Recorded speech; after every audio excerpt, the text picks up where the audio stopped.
Hi guys, so glad you're on. I'm gonna give it 1 minute for us to start, but thanks for joining us. This is day 6. It's so crazy that we have gotten to do 6 already, and I think what I'm most excited about is that although we're on day 6, we have till May 31st. So I'm really excited that we get to be doing this till May 31st, because I'm like, what is this going to look like? What are our lives? What are we going to be thinking by May 31st? There's just so much that we're able to get from this, to glean from this. So hi guys, thanks for logging on. I see Rhonda and Haley, Jonathan, Deanna, Mary, Casey.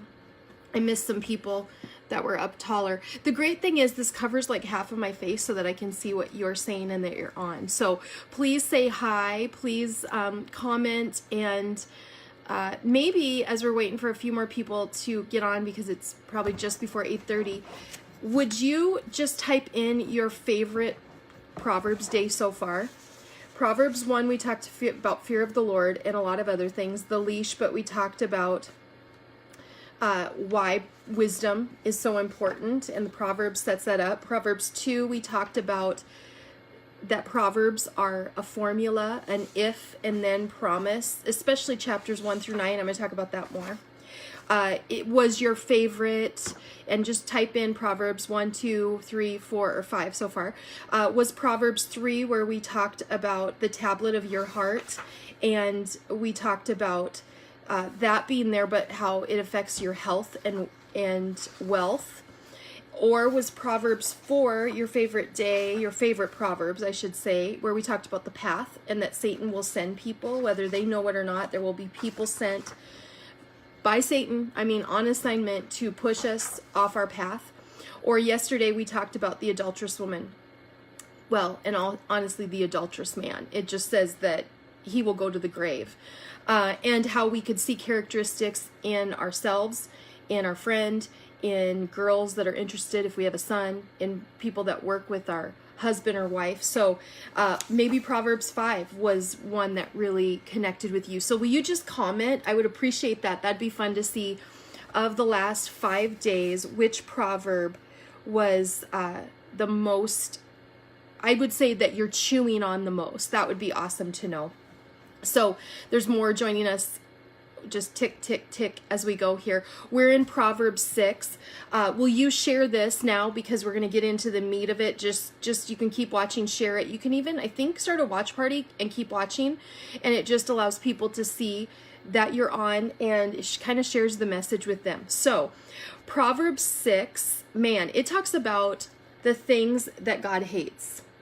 We're going to end with that. So because in verse 16, and you can turn over there, in verse 16, it starts to list the things in which God hates. But this is what I want to talk about today. I want to talk about that chapters 1 through 9 are 10 speeches and 4 poems. And if you didn't notice this, I hope that you go back and that you realize the Bible and the way the books are set up are so unique, but also so intricate. Like, they weren't thrown together, and you can tell that they were inspired by a creative God who would make them so intricate and so creative and so just actually intriguing to really look into. And so chapters 1 through 9 of Proverbs, so we're not even through chapter 9, but 1 through 9 are 10 speeches. We've gotten through some of those, from a father to a son,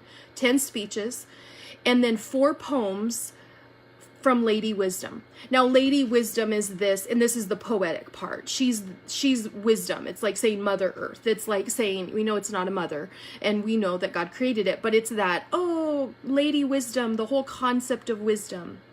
There's 4 poems. And what the poems would say, and you'll see this throughout the chapters we're studying until we get to 9, Lady Wisdom is calling out that wisdom is any time she, or wisdom, sees generosity, justice being enacted, sexual integrity. And it's saying that she is calling out, we live in God's moral universe. We just absolutely are in a moral universe. There is cause and effect. There are probabilities. There are formulas. And then what we're going to learn in chapters 10 through 29 is that there are some exceptions to the rule. And the exceptions to the rule of the cause and effect, this will for sure happen. There are exceptions. And those are called out actually in the book of Lamentations and the book of Job. They were people who did do the right thing. Job was a man who loved God and did the right thing, and then things still happened that were bad. So I can connect with this. I know many of you can connect with this. There are things that I know in my life I brought upon myself. And then there's things that I go, God, how and why would this happen? Like, I thought I was doing good. This is why Sean and I got super mad at God. I think Sean even more than me, when we lost our daughter, Savannah, and she lived 18 days and then died. I think we went, wait, we're serving you. But here was our mindset. We're serving you. We're in ministry. We're doing everything for you. And this is how you repay us, God. I mean, that's the flesh and the yuck. That it just sounds terrible even.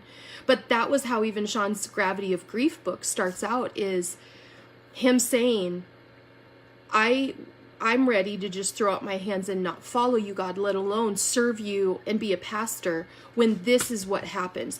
And so, although Proverbs 1 through 9, the chapters 1 through 9 that we're in, is giving us formulas, it's telling us cause and effect, it's telling us the if this, then this, chapters 10 through 29 are probabilities, not that they're always going to go this way.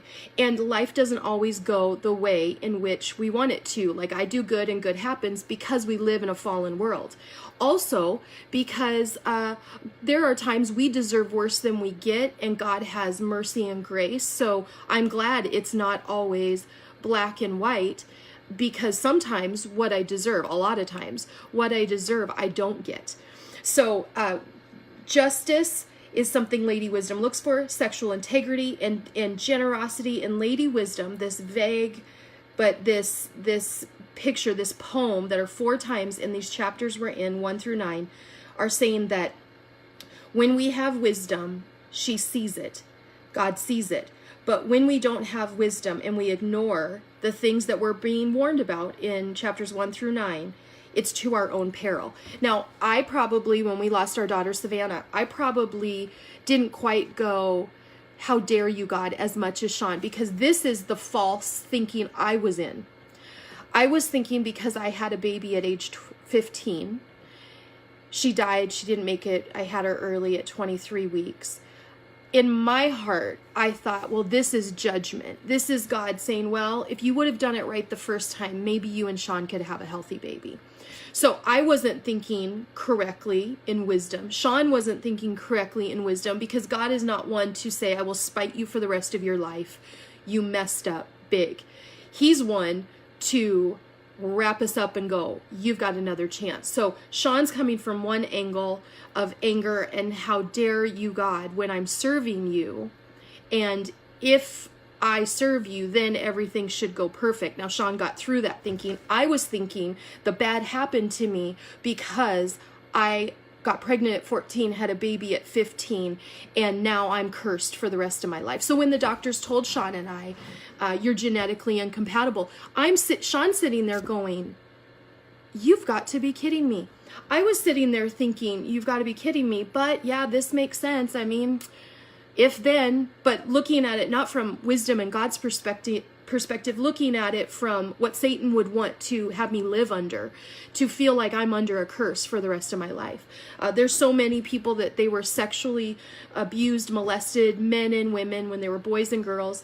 And now anything sexual that goes wrong, they feel that it was their fault, or if they realize at this point, okay, it wasn't my fault, they still feel that they live under the curse of that sexual sin or that sexual abuse. And that's really not at all what Proverbs is saying. It's saying there are some probabilities that you will see in chapters 10 through 29 that there are probabilities, but there are exceptions in life, in this fallen world, where stuff won't go as said in Proverbs. But what I want to point out is we're still in chapters 1 through 9, which is the formula verses. So formula verses, chapters 1 through 9, probability verses, chapters 10 through 29. And so here are some things that the 10 speeches in chapters 1 through 9 says from the Father to the Son. Fear God and live in moral logic. Lady Wisdom is saying, I will call out when you're generous, when you perform justice, when you have sexual integrity, when you go with moral law. So then in verse 16 of chapter 6, we see, after they've talked more about the woman who will lead you straight to death, the married woman who comes out all dressed up, looking like a prostitute and says, I already went and made my sacrifice. This is in the verses, and I'm sure you'll read this or have read this. She's coming out in chapter 6 and saying, I've already given my sacrifice. So now we can go, because my husband's out of town. Now we can make amends. Now, if anybody's ever been wrapped up or tempted in an affair, there's usually lots of talking yourself into it, or trying to prove or tell yourself it won't be that bad. It's not that bad. It's actually understandable. I talked yesterday about, my husband's let himself go, or my wife doesn't care. My wife isn't interested in me anymore. So we create these things that are, I already have the reason I can, so I will. And in here, the promiscuous woman who is married, whose husband is on a journey, which back in those times, people were on a journey and you knew how long it would take because they're walking or they're on a donkey, but they will not be back for days or weeks or maybe months according to where they're going. So she's like, he's far gone and I've already sacrificed. And so she's not sacrificing to God. She's sacrificing to whatever gods she believes in. There were so many gods that were believed in, and blood sacrifices were going on. If she claimed to believe in the God of the universe, the God, she still was corrupting that, which many of us can do. Like, I'll just get drunk one more time. But God forgives me. I'll ask forgiveness. I'm just going to send this message, and I'll kind of try to give him a hint that we shouldn't do this, but just one more time. God will forgive me. And so this chapter goes into that, but then it also goes into being a lazy sluggard. It also is in your face, kind of like, get out of bed. Don't just lay there longer. It's in your face because it says, don't be the guy that walks around and shuffles his feet and shakes hands and basically is like, I don't want to work for a living. I just want to have a get rich quick scheme. I mean, chapter 6 is in our face, but here's where it really gets amazing and strong. Verse 16, there are 6 things the Lord hates, 7 that are detestable to him: haughty eyes, a lying tongue, hands that shed innocent blood, a heart that devises wicked schemes, feet that are quick to rush into evil, a false witness who pours out lies, and a person who stirs up conflict in the community. Let me just go to the one that seems like the least horrible, because the words even aren't that bad. The very last one, a person who stirs up conflict in a community. If you are the person who can stir up stuff in your office, or you're the person that people come to and feel comfortable coming to because they know you won't shut it down, that you'll entertain their conversation or you'll give your perspective, and it is stirring up conflict in the community of where you work, your school, your classroom, your church, your life group, your wherever your community is. If you are one that stirs up conflict, and that's not saying a person who talks about gossip and makes conflict. It says a person who stirs up conflict in the community. If you are a listening ear, you often will be the one that's actually stirring it.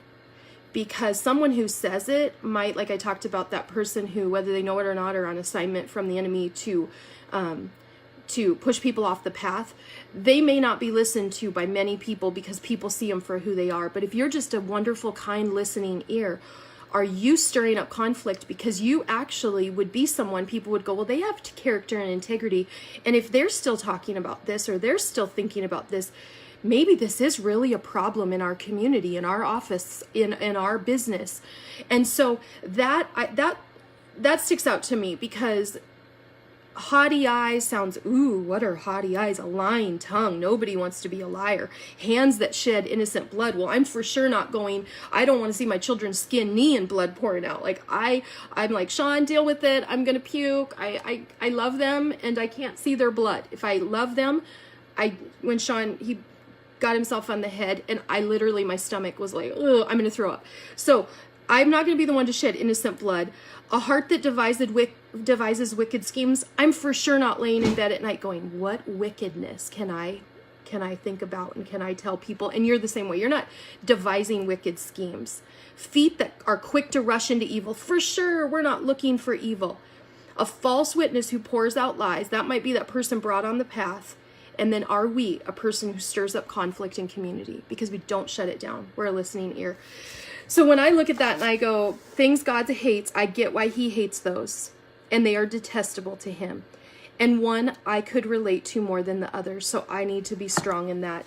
I need to know that if then, we're still in those chapters 1-9. If I do this, here's the result. If I do good, if I am looking for the pure and the holy, and I go to God, then there's goodness. There is a promise.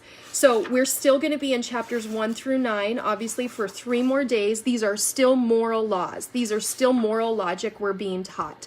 And then it'll be exciting to get into the probabilities of the Proverbs 10-29 on day 10 of May through the 29th. So I hope that hopefully this was a lot of content that you can go back and even look and go, ooh, where's the 10 speeches to the sun? Where's the 4 poems of Lady Wisdom? And it will just be something richer and deeper than you ever saw in the Proverbs. Thanks for being here. I hope that even my story about, I shared it at church yesterday, and sometimes it just comes out. And honestly, when I talk about being a teen pregnancy, or I talk about Shauna and I almost getting divorced, or I talk about losing our daughter, I usually know when it just came out and I go, where did that come from? And maybe it's just someone in the online online from wherever needs to hear it. Maybe it's someone in the church just needs to go, oh, I thought your life was perfect and that's why you serve God. And I thought you've done nothing wrong. And I go, oh my gosh, you need to know everything that I've done wrong. And that's why Sean brings up the things that he has done wrong, because it's only by God's grace and by living now in the fear of the Lord that things go well. It's not because we were perfect, and we're never here to try to say we're perfect. I'm living this out. I'm working out the Proverbs daily, and I hope that you got at least one thing today. If you wouldn't mind, if you weren't on here to begin with, will you right now comment what has been your favorite Proverbs? You can include today now. Proverbs 1-6 all have had their own theme. They've had their own story. Really, they could be their own sermon. Comment what was your favorite proverb so far. Share this, because maybe if you comment what's your favorite, and you could even do that on your share, that will link people in your life. Maybe those people who they're stirring up conflict, or just people that are hurting, and you're like, they need to see something that I've seen. So let's pray. God, thank you for my friends. Thank you that we get to be together. Like, I get to have them in my home office, and I get to be with them. And God, thank you that so many are reaching out. I love to hear from them, what it's doing, what it's speaking. God, just the fact that I can see their name and ultimately picture their face means so much to me. God, I love them, and I know you love the people who are a part of this study. God, would you, with the thousands that will end up watching these videos, God, would you just let them have a connect with you? God, such a deep connect with you, even if it's just these small little videos that who would have known that you could use. But it's your word, and it goes above and beyond what we could imagine. Thank you for Proverbs. Thank you for wisdom. In Jesus' name, amen. I love you guys. 8:30 tomorrow morning. So excited. I'll see you again. Bye.